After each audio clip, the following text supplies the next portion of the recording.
नमस्कार। स्वागत है आप सबका द इकोनॉमिस्ट में।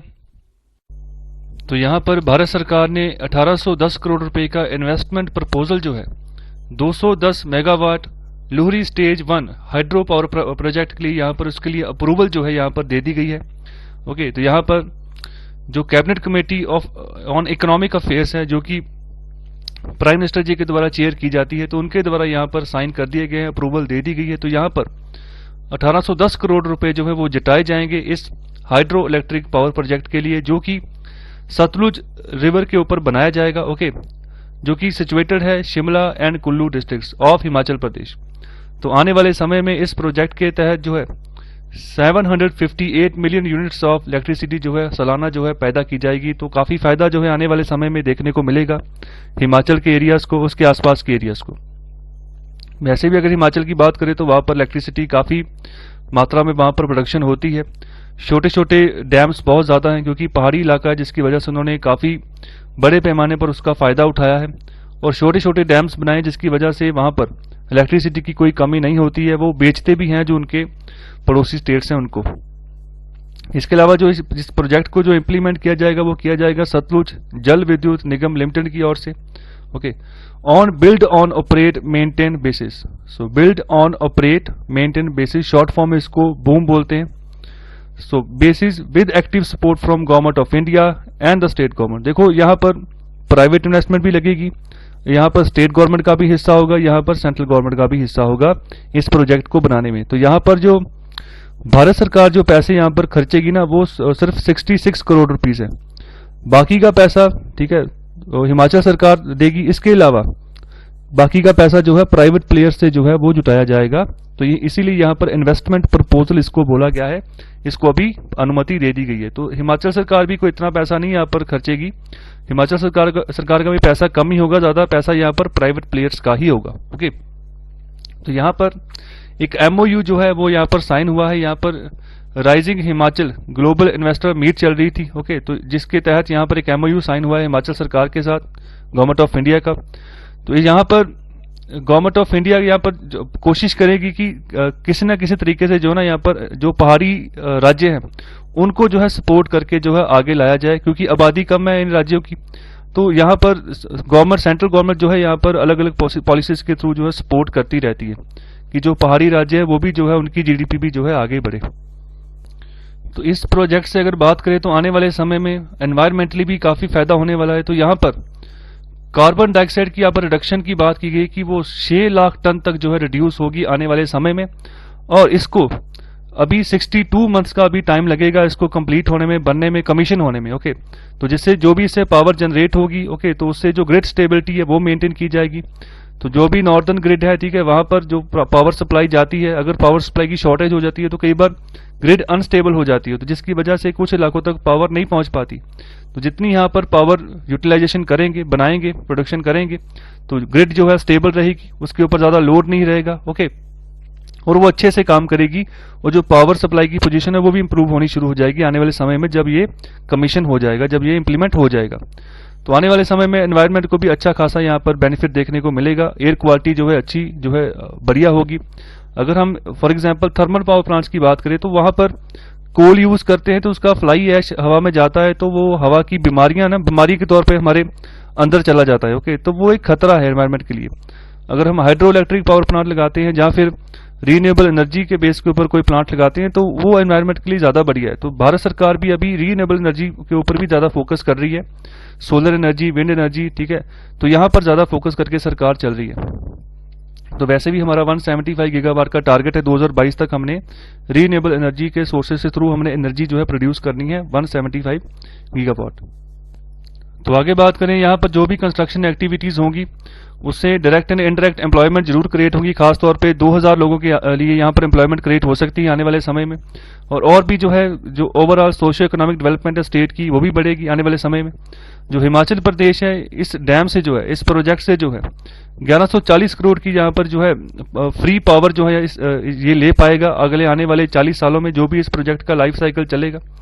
तो इसके अलावा जो इस प्रोजेक्ट के तहत फैमिलीज अफेक्ट होंगी, ओके, जिनके घर जब डैम बनेगा, पीछे झील बनेगी, तो झील की वजह से जो फैमिलीज जिनके घर जो है झील के अंदर आ जाएंगे जहाँ इसके अलावा और भी कोई इम्पैक्ट किसी की लाइफ के ऊपर पड़ेगा उस डैम की वजह से, तो वहाँ पर उन लोगों को, उन फैमिलीज को जो है यहाँ पर 10 सालों के लिए 100 यूनिट जो है फ्री इलेक्ट्रिसिटी दी जाएगी पर मंथ। ओके, तो यहाँ पर ये फैसिलिटी उनको प्रोवाइड की गई है। इसके अलावा अगर बात करें सतलुज जन विद्युत निगम की, तो इसने रीन्यूएबल एनर्जी के फील्ड में भी काफी काम किया है, power transmission, thermal power generation, तो इसमें भी ये काम कर रही है। Okay, so it has internal growth targets of total installed capacity from all sources of 5000 megawatt by 2023 and 12000 megawatt by 2030 and 25000 megawatt by the year 2040। तो ये टारगेट लेकर चल रहे हैं कि 2040 तक जो यहाँ पर पावर जनरेशन की कैपेसिटी है उसको हम 25,000 मेगावाट तक बढ़ाएंगे। तो ये यहाँ पर टारगेट है SJVN का। तो यहाँ पर देख सकते हैं ये यहाँ पर पड़ता है, लुड़ी जगह है, ठीक है, लुड़ी नाम है इसका। ये मंडी है, हिमाचल का शहर है। ओके, तो यहाँ पर लुधियाना है, ये चंडीगढ़ है, तो इसके हिसाब से ये शिमला है। तो इसके हिसाब से आप लोकेशन का अंदाजा लगा सकते हैं कि शिमला से कितनी दूर है। ओके, तो यहाँ पर हिमाचल के अंदर यहाँ पर लुड़ी एरिया है जहाँ पर जो है अभी डैम बनाया जाएगा। तो यहाँ पर सतलुज रिवर के ऊपर जो है यहाँ पर डैम का काम किया जाएगा, इसको आप अच्छे से देख लो। तो ये रिवर जो जा रही है ये सतलुज रिवर है। तो ये सतलुज रिवर है, तो ये यहाँ पर डैम बनाया जाएगा। ओके, तो ये सतलुज रिवर जो बेसिकली यहाँ पर इंपॉर्टेंट है, इसको ध्यान रखिएगा। ओके, तो ये यहाँ हिमाचल से यहाँ पर चलती हुई आ रही है और ये पंजाब से गुजर कर जाएगी, फिर पाकिस्तान में यहाँ पर चली जाएगी। ओके, तो ये रिवर इंपॉर्टेंट है। ओके, तो इसका ध्यान रखिएगा। तो इस रिवर के ऊपर यहाँ पर डैम बनाया जाएगा। तो यहाँ पर इलेक्शन कमीशन ऑफ इंडिया ये होस्ट करने जा रहा है इंटरनेशनल इलेक्शन विजिटर्स प्रोग्राम 2020। तो यहाँ पर बिहार लेजिस्लेटिव असेंबली इलेक्शन चल रहे हैं, तो वहाँ पर अभी 5 से 7 नवंबर तक जो है ये इंटरनेशनल इलेक्शन विजिटर प्रोग्राम चलेगा। तो इसके तहत क्या होता है, क्यों ये होता है, ओके, तो इससे क्या बेनिफिट होता है, तो इसके बारे में चर्चा करेंगे। तो स्टार्टिंग में यहाँ पर बात करेंगे, ये जो अभी का प्रोग्राम होगा वर्चुअली होगा। ओके, 2020 का प्रोग्राम। तो यहाँ पर जो फॉरेन इलेक्शन मैनेजमेंट बॉडीज है, ओके, और जो ऑर्गेनाइजेशंस है वो यहाँ पर पार्टिसिपेट करेंगी in the context of the on going Bihar legislative assembly elections. तो जो कंट्रीज यहाँ पर पार्टिसिपेट करेंगी, जहाँ के डेलीगेट्स यहाँ पर पार्टिसिपेट करेंगे, ओके, तो 40 कंट्रीज हैं पूरे वर्ल्ड में। तो अफगानिस्तान की अगर बात करें, स्टार्टिंग में बात करूं, अफगानिस्तान है, Australia, Bangladesh, Cambodia, Indonesia, Malawi, okay, Maldives, Moldova, Mongolia, Mauritius, Nepal, Philippines, Suriname, Trinidad and Tobago, Ukraine, Uzbekistan, Zambia. Okay, तो इस तरह करके 40 के आसपास मुल्क हैं। ओके, जहां पर डेमोक्रेसी नाम की चीज है। ओके, तो जहां पर इलेक्शंस होते हैं, तो वहां पर इलेक्शंस में किस तरह की हम इलेक्शंस कंडक्ट करें, क्या परेशानियां आती हैं, क्या नया सीखने को मिलता है, तो ये सभी यहाँ पर बातें होती हैं। तो साथ ही साथ 3 इंटरनेशनल ऑर्गेनाइजेशंस भी हैं, ओके, जो यहाँ पर पार्टिसिपेट करेंगी। तो international IDEA, international foundation of electoral systems, IFES, okay, then association of world election bodies AWEB and been invited to participate in the IEVP 2020। तो ये सभी जो है यहाँ पर पार्टिसिपेट करेंगी। 3 बॉडीज हैं, इंटरनेशनल बॉडीज, और बाकी की जो कंट्रीज हैं उनके डेलीगेट्स जो है यहाँ पर वर्चुअली पार्टिसिपेट करेंगे इस प्रोग्राम में। तो आगे बात करते हैं होता क्या है इस प्रोग्राम में। तो यहाँ पर 5 नवंबर को ये शुरू होगा। ओके, तो ब्रीफिंग सेशन दिया जाएगा स्टार्टिंग में। तो यहाँ पर जितने भी पार्टिसिपेंट होंगे ना, तो उनको इलेक्शन कमीशन ऑफ इंडिया जो एक तरह का ओवरव्यू देगा जो हमारा इंडियन इलेक्टोरल प्रोसेस है उसके बारे में, कि कैसे यहाँ पर हम इलेक्शन कंडक्ट करवाते हैं, क्या नए हमने इनिशिएटिव्स लिए हैं। ओके, तो क्या कैसे हम ट्रांसपेरेंसी मेंटेन करते हैं, कैसे जो है जो ट्रस्ट है उसको मेंटेन रखते हैं वोटर्स का, पार्टीज के प्रति, इलेक्शन कमीशन के प्रति। ओके, तो इन सब चीजों को, ओके, कैसे हम इलेक्शन असेस करते हैं, पूरा का पूरा इलेक्टोरल सिस्टम कैसे वर्क करता है, तो इन सब मुद्दों के ऊपर यहाँ पर ओवरव्यू जो है बताया जाता है इस प्रोग्राम के तहत, जितने भी वर्ल्ड की और डेमोक्रेसीज हैं जो भी यहाँ पर पार्टिसिपेट करती हैं। तो यहाँ पर बेसिकली बात की जाती है कि कैपेसिटी बिल्डिंग करनी है। ओके, जो जरूरत के हिसाब से ट्रेनिंग की जरूरत है, जहां पर बदलाव की जरूरत है वहां पर हम बदलाव करते हैं। ओके, तो यहाँ पर इलेक्शन कमीशन ऑफ इंडिया का जो एक मेजर रोल रहता है। सो कैपेसिटी बिल्डिंग तभी होती है जब एक दूसरे के साथ, एक दूसरी कंट्री के साथ बातें होती हैं। ओके, तो उनको हमसे सीखने को कुछ मिलता है, ठीक है, तो वो वाले उनसे हमें भी सीखने को मिलता है कि फलाने फलाने कंट्री में अगर डेमोक्रेसी है तो कैसे इलेक्शन कंडक्ट करवाते हैं, कैसे ट्रांसपेरेंसी मेंटेन करते हैं, ठीक है। तो इस प्रोसेस में गलतियां होती हैं, तो गलतियां से हम सीख सकते हैं, तो हमारी गलतियों से वो सीख सकते हैं, तो इसीलिए यहाँ पर ये प्रोग्राम जो है करवाया जाता है।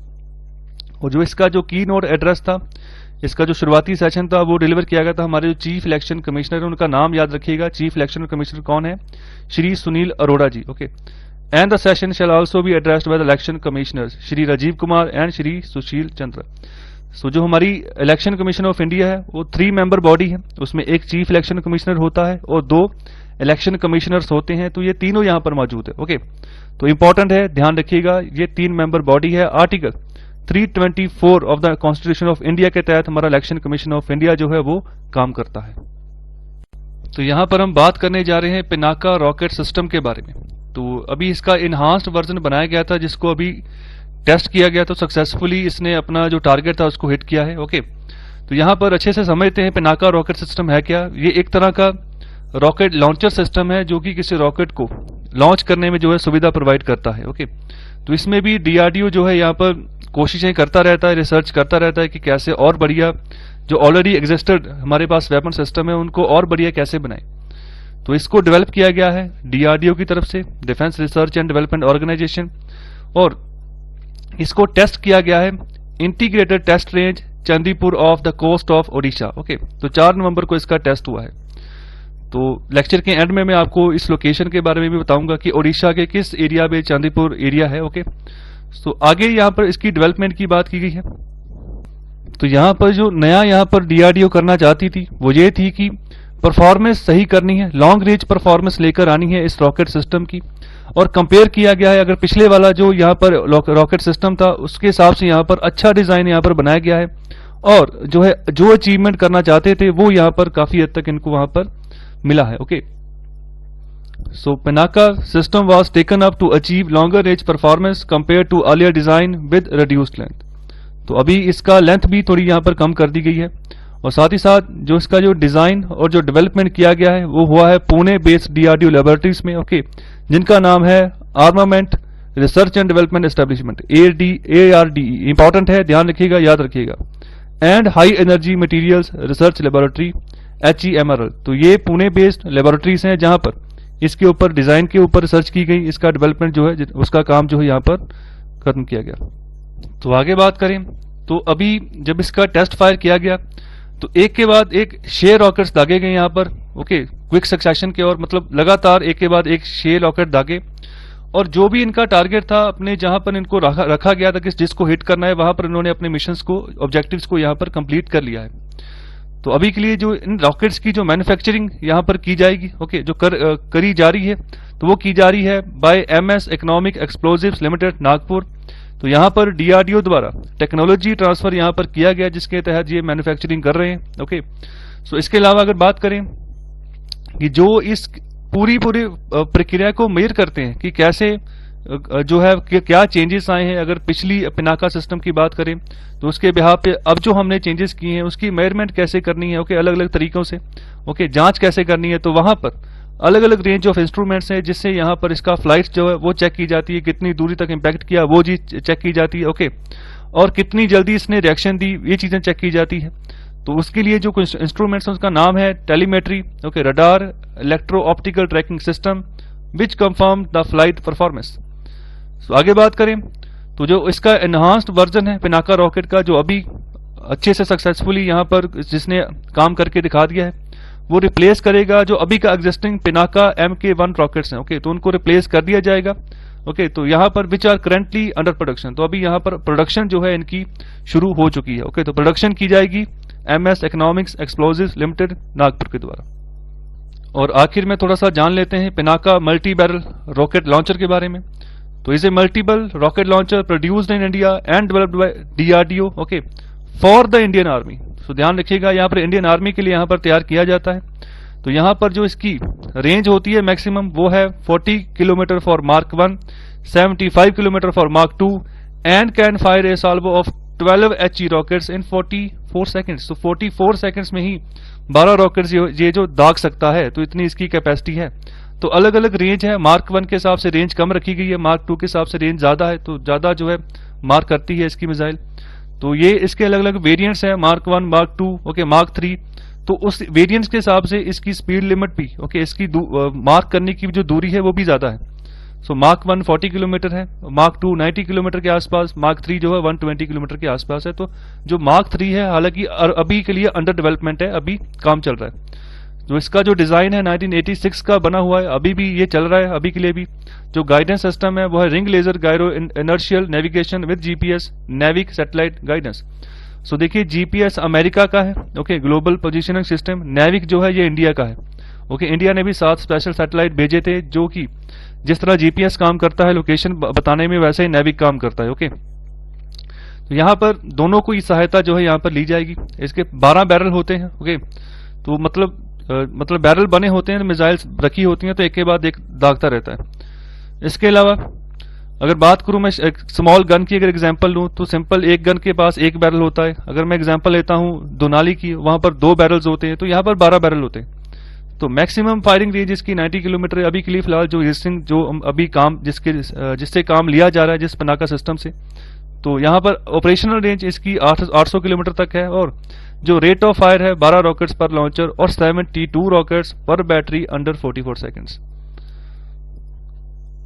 तो यहाँ पर ये देखिए, ये बांग्लादेश है, ओके, ये बे ऑफ बंगाल का एरिया है, और उड़ीसा का यहाँ पर एरिया पड़ता है चांदीपुर, जहां से अभी हमने पिनाका सिस्टम के थ्रू जो है टेस्ट फायर करके चेकिंग की है कि जो टारगेट है क्या वहां तक जो हम पहुंच पा रहे हैं। तो ये कोलकाता है, ओके। तो ये है चांदीपुर, जो कि जो बंगाल है उसके आसपास ही है, ओके। तो थोड़ा सा इसको एक्सप्लोर करते हैं। तो ये है चांदीपुर एरिया, ओके, जहां से टेस्ट फायर करते हैं। कोस्टल एरिया है ये, चांदीपुर सी बीच है उसी के पास, और इसी के पास एक रिवर जो है यहाँ से गुजर रही है, ओके। इसका नाम है बुढ़ा बलांगा रिवर, ओके, ध्यान रखिएगा। ये यहाँ पर बे ऑफ बंगाल में यहाँ पर गिर रही है, यहाँ पर आके, जिसका नाम है बुढ़ा बलांगा रिवर। सो इंपॉर्टेंट है, इसके आसपास का एरिया है, तो ध्यान रखिएगा। तो यहाँ पर एक इंडिया सीईओ फोरम हुआ है ऑन क्लाइमेट चेंज। तो वहां पर एक की डिक्लेरेशन जो है वो साइन की गई है इंडिया के जो मेजर प्राइवेट प्लेयर्स हैं, उनके जो सीईओ है उनके द्वारा। तो यहाँ पर उन्होंने कहा है कि वो आने वाले समय में गवर्नमेंट ऑफ इंडिया के साथ मिलकर काम करेंगे to fight against climate change. तो बहुत ज़रूरत है आज के समय में कि क्लाइमेट को भी हम साथ में मेंटेन करके चलें, उसका भी ध्यान रखें। एयर क्वालिटी आप देखो, जो बड़े शहर है वहाँ पर एयर क्वालिटी खराब होती जा रही है, सांस लेने की जो बीमारियाँ होती हैं, उसके रिलेटेड बीमारियाँ होती हैं, वो पैदा होनी शुरू हो गई हैं। तो उससे निजात हमें लाना है, तो यहाँ पर भी हमें अच्छा फंड जो है यहाँ पर रखना होगा क्लाइमेट चेंज के, जो क्लाइमेट चेंज का इम्पैक्ट पड़ रहा है उससे बचने के लिए, और क्लाइमेट को यहाँ पर संभाल के रखने के लिए, सही करने के लिए। तो यहाँ पर जो इवेंट ऑर्गेनाइज हुआ है, जहाँ पर जो प्राइवेट प्लेयर्स हैं इन्होंने इस डिक्लेरेशन को साइन किया है, तो वो ऑर्गेनाइज किया गया है under the chairmanship of union environment minister Shri Prakash Javadekar ji. तो 5 नवंबर को ये इवेंट ऑर्गेनाइज हुआ है। तो यहाँ पर जो डिक्लेरेशन साइन हुआ है, उस डिक्लेरेशन का नाम है declaration of the private sector on climate change. तो यहाँ पर जो की इंडस्ट्री लीडर्स जो यहाँ पर शामिल हुए, वो अलग अलग एरिया से आए थे। कोई स्टील इंडस्ट्री को रिप्रेजेंट कर रहा था, कोई cement industry, power industry, pharmaceutical industry, तो इसी तरह से और भी बहुत सारी इंडस्ट्री थी जहाँ से रिप्रेजेंटेटिव जो थे, सीईओ थे कंपनीज के, वो यहाँ पर आए थे, ओके। तो यहाँ पर उन्होंने अपनी कमिटमेंट जाहिर की है कि जो भी कारण होंगे क्लाइमेट चेंज के, उनको यहाँ पर खोजेंगे, ओके। जो अच्छा विजन है, ठीक है, उसको आपस में बांटेंगे, शेयर करेंगे, और क्लाइमेट एक्शन के लिए जो भी बन पाएगा वो आने वाले समय में करेंगे।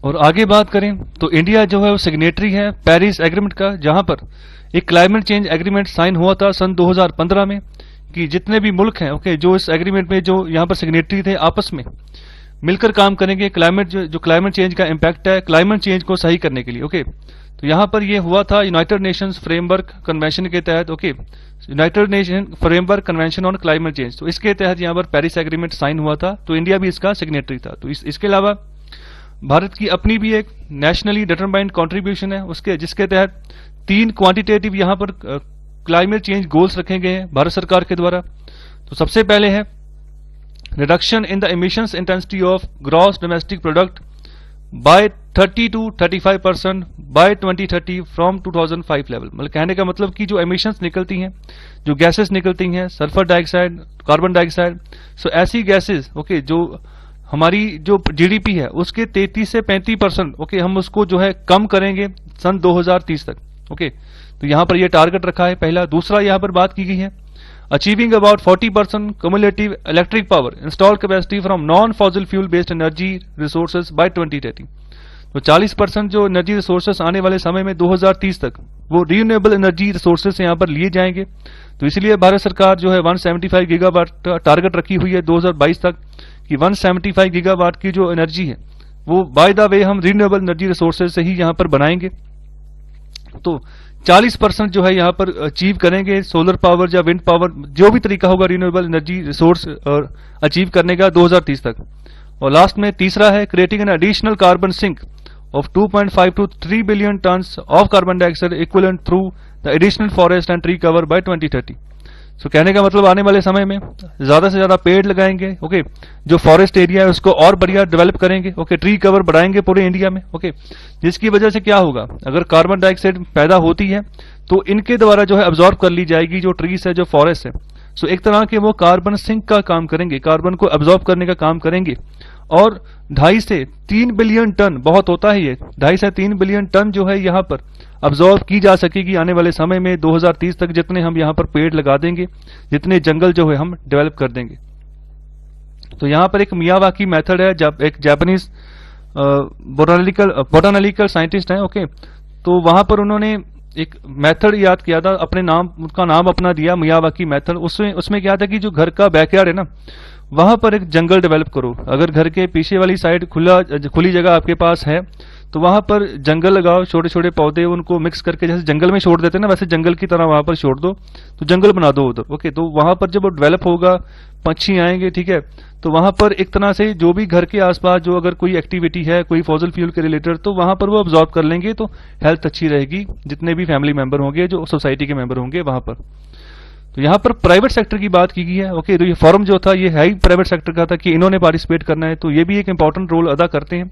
जो भी यहाँ पर टारगेट रखा है तो ये सिर्फ सरकार अपने दम पर अचीव नहीं कर सकती, प्राइवेट सेक्टर का भी यहाँ पर कंट्रीब्यूशन चाहिए, साथ ही साथ जो आम पॉपुलेशन है इनका भी कंट्रीब्यूशन चाहिए। तो अगर हम मियावाकी मेथड फॉलो करके अगर बैकयार्ड में फॉरेस्ट डेवलप करते हैं ओके, हर एक जो सावधानी उसको बरत के ओके, तो एक तरह से हमारी तरफ से भी ये कंट्रीब्यूशन हो जाएगी ओके। तो यहाँ पर लो कार्बन सस्टेनेबल इकोनॉमिक्स बनानी है आने वाले समय में, has impact on A number of voluntary actions on climate change that can contribute towards achieving India's NDC goals. तो ये सभी मिलकर काम करेंगे तभी ये एनडीसी गोल्स जो है ये अचीव कर पाएंगे ओके। तो यहाँ पर जो इंडिया की जो पार्टिसिपेशन है, India's participation in clean development mechanism, तो यहाँ पर प्राइवेट सेक्टर यहाँ पर बेनिफिट भी मिलेगा उसको okay of the Kyoto protocol. तो क्योटो प्रोटोकॉल का जो आर्टिकल 6 है वो यहाँ पर यही बात करता है कि कैसे हम क्लीन डेवलपमेंट मैकेनिज्म बनाकर चलें ओके। तो हर एक जो है यहाँ पर पार्टिसिपेट करवाएं। तो यहाँ पर आगे बात कर रहे हैं, article 6 of the Paris agreement offers further opportunities for meeting the climate change and sustainable development objectives. Opportunities कैसे पैदा करें, कैसे मिलाएं, मतलब कैसे जो है ना डेवलपमेंट करें, सस्टेनेबल डेवलपमेंट कैसे करें आने वाले समय में। तो वैसे भी हमारे 17 गोल है सस्टेनेबल डेवलपमेंट के, तो वो भी हमने 2030 तक अचीव करने हैं। ये पूरी जो यूएन मेंबर्स हैं इन सभी के पास ये टारगेट है, 17 गोल प्रोवाइड किए हैं, 2016 से 2030 तक का 15 साल का टाइम मिला है, तो अचीव करो। तो यहाँ पर हर एक तरह की गोल है जो ह्यूमन लाइफ के रिलेटेड बहुत इंपॉर्टेंट है ओके, एनवायरमेंट के रिलेटेड बहुत इंपॉर्टेंट है। अगर हंगर की बात करें, पढ़ाई की बात करें, अगर लाइफ एट सी है उसकी बात करें, एयर क्वालिटी की बात करें, तो बहुत सारे यहाँ पर जो है वेरिएंट्स आ जाते हैं। तो यहाँ पर अगर हम कोऑर्डिनेटेड रिस्पांस लेकर चलते हैं, गवर्नमेंट और प्राइवेट सेक्टर को दोनों साथ में लेकर चलते हैं, तो जो भी हमारे टारगेट है अंडर पेरिस एग्रीमेंट हम अचीव कर लेंगे। और जो the India CEO forum on climate change है ओके, तो इसका मतलब यही था कि लॉन्ग स्टैंडिंग सस्टेनेबल पार्टनरशिप बनाई जाए भारत सरकार और प्राइवेट सेक्टर के बीच में on the field of climate change. So I hope आपको लेक्चर अच्छा लगा है, तो कृपया लाइक, शेयर और सब्सक्राइब जरूर करें। बहुत बहुत शुक्रिया लेक्चर सुनने के लिए।